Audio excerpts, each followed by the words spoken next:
혹시 5년 안에 지금 쓰시는 은행 계좌가 그냥 사라져버린다면 믿으시겠어요?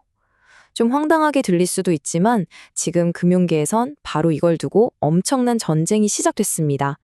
전문가들이 예측하기로요, 앞으로 5년 안에 무려 10만 개의 새로운 결제 시스템이 생긴다고 합니다.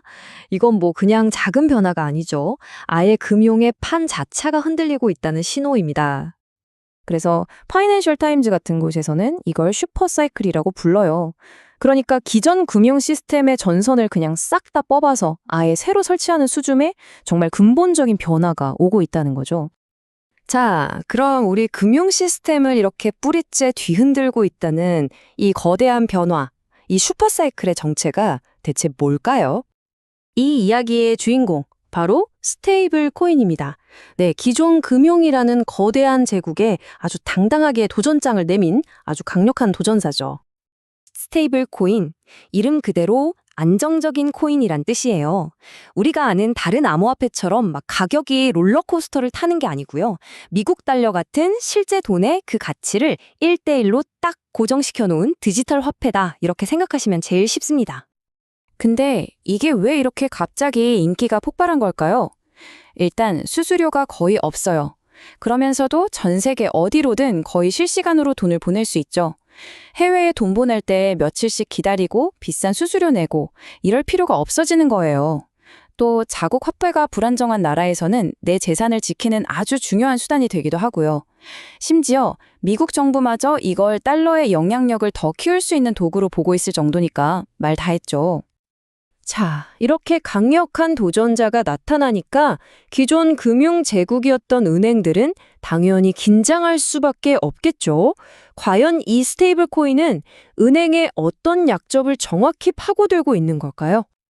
은행들 사이에서는 지금 이 상황을 두고 코닥 모멘트가 올 수도 있다는 경고가 나오고 있어요. 여러분 코닥 아시죠? 한때 필름 시장을 완전히 지배했지만 디지털 카메라의 등장을 무시했다가 그냥 역사 속으로 사라져버렸잖아요. 은행들도 자신들이 그런 운명을 맞을까봐 두려워하는 겁니다. 이게 왜 은행에 그렇게 위협적인지 이해하려면요. 먼저 은행이 어떻게 돈을 만들어내는지 알아야 해요. 바로 부분 지급준비금 제도라는 건데요. 자, 우리가 은행에 100달러를 넣으면요. 은행은 그 중에 일부, 예를 들어 10달러만 금고에 남겨두고 나머지 90달러는 다른 사람한테 대출을 해줘요.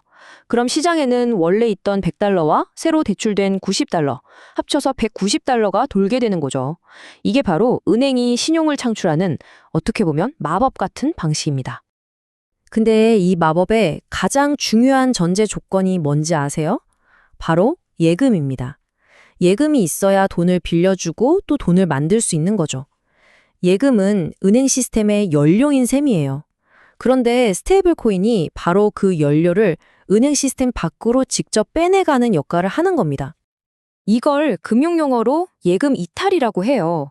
은행에 돈 만드는 엔진을 그냥 멈춰버리게 할 수 있는 그야말로 은행 입장에서는 최악의 시나리오이자 가장 치명적인 위협인 거죠.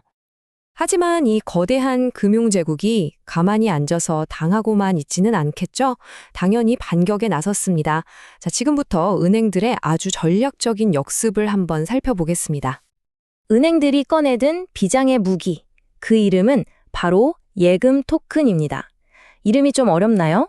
이건 말 그대로 은행 예금을 블록체인 위에서 바로 거래할 수 있게 만든 디지털 증표라고 보시면 돼요.